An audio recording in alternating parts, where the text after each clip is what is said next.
Ketika drone ini terbang jauh atau tinggi dan sudah tidak terlihat oleh kita, dan tiba-tiba nggak terkendali nih drone, tapi juga tidak bisa RTH, nggak bisa kembali ke base, bahkan malah crash ya, atau jatuh atau fly away, ada kemungkinan drone ini bisa kembali.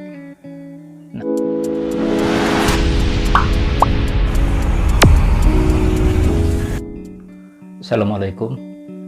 Ya, saya coba berbagi tips yang saya lakukan untuk mengantisipasi seandainya jika drone ini terbang jauh kemudian tak terkendali, ya, crash, hilang, tidak terpantau, tapi drone ini bisa kembali lagi ke kita.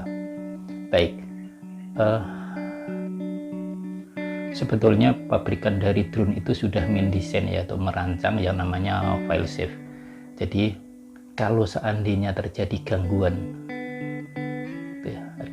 saat penerbangan dan yang lain-lain sehingga tidak normal artinya, maka dengan otomatis drone ini akan kembali ke home base atau return to home atau RTH istilahnya. Oke. Dengan syarat RTH ini GPS-nya tidak ada masalah ya, tidak ada kerusakan, ke kompasnya juga, artinya disorientasinya masih benar, baterainya cukup dan tidak ada kerusakan di drone sendiri secara secara fisik maupun secara fungsi, dari misalnya motornya tidak ada kerusakan sehingga dia bisa terbang dan kembali lagi ke titik home base yang sudah di set. Oke. Tapi ternyata kondisi flyaway atau kerusakan itu masih tetap juga mungkin terjadi, misalnya karena tiba-tiba kita tanpa cek saat terbang jauh itu baterainya drop, baterainya tidak aman, ada kerusakan di modul GPS atau kompas, kemudian ternyata menabrak sesuatu, kena burung dan sebagainya, sehingga ini tidak bisa kembali dan jatuh di suatu tempat yang kita tidak bisa lacak. Jadi ketika drone itu jatuh di suatu tempat, kita berharap ada yang menemukan, ya, kecuali jatuhnya di sungai, di hutan belantara, atau di laut atau di danau, mungkin susah untuk ditemukan. Nah, ketika jatuh di satu titik yang mungkin orang bisa lewat di situ kemudian menemukan, berharap orang tersebut bisa menghubungi kita, yang mengembalikan ke kita. Itu makanya dengan syarat drone ini kita kasih, kita tempel ID ya, biasanya nama sama nomor telepon yang bisa dihubungi. Oke. Pemberian ID di suatu benda, bahkan orang, itu adalah suatu yang menurut saya sih keharusan gitu, untuk memudahkan komunikasi atau menghubungi orang-orang yang dekat dengan barang tersebut atau orang tersebut jika terjadi hal-hal yang tidak diinginkan. Contohnya seperti ini. Ini misalnya ini road ID ya, kalau di dunia pergoesan atau dunia sepeda ini biasanya dipakai oleh goeser, yang road ID ini dipakai di gelang tangan. Jika amit-amit terjadi hal yang tidak diinginkan, maka yang menemukan itu dengan segera bisa menghubungi orang-orang yang terdekat dengan korban misalnya itu. Nah, ini biasanya ID itu berisi nama, kemudian rumahnya, tinggalnya di daerah mana, kemudian ada golongan darahnya. Jadi jika terjadi kecelakaan butuh darah, maka dengan cepat untuk dilakukan transfusi darah misalnya. Kemudian ada nomor kontak, bisa ada komunitasnya juga. Nah, cara ini yang kita coba aplikasi di drone. Jadi ketika drone itu hilang, ditemukan, bisa dikembalikan untuk itu. Nah, ini identitas yang coba saya tempel, ada nama dan nomor telepon.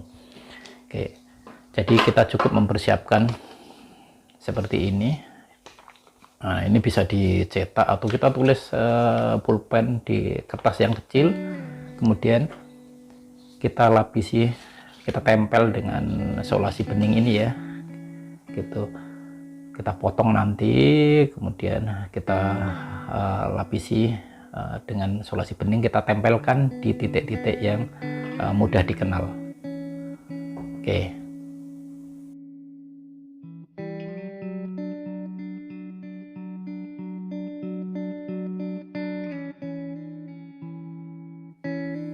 Ya, ini contoh ya, saya coba nih tempel.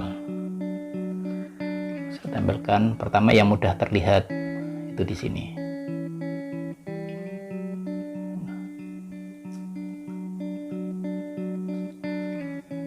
Saya miring, sudah terlihat oleh orang. Oke, tapi khawatirnya yang di sini ini ketika jatuh terluka dan sebagainya ini lepas, sehingga identitasnya sudah nggak ada lagi nih nomor yang bisa dihubungi, nama dan nomor yang bisa dihubungi. Nah, alternatif lainnya adalah kita tambah satu lagi di satu titik yang yang mungkin bisa lebih tahan gitu terhadap cuaca atau terhadap perusak. Oke, coba kita pilihkan alternatif. Nah, saya coba tempel di dalam ya, di sini ya, alternatif yang kedua, pengaman yang kedua.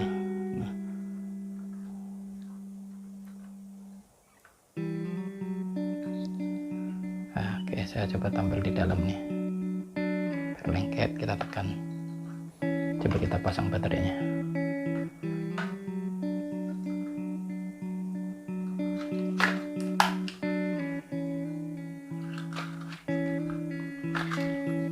Oke, jadi alternatif 2 kita pasang di sini, atau jika tidak memungkinkan ada di armnya ini ya, atau tempat yang lain sebisa mungkin tidak hanya satu titik, mungkin ada minimal 2 titik lah.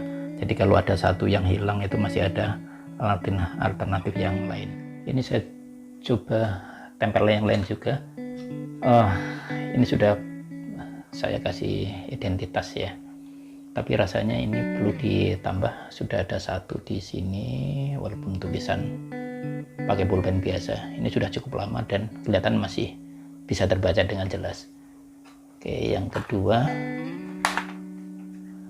kayaknya di tempat sini nih, tempat di dalam baterai ini nih, dalamnya bisa kita tempel juga, kita kasih juga.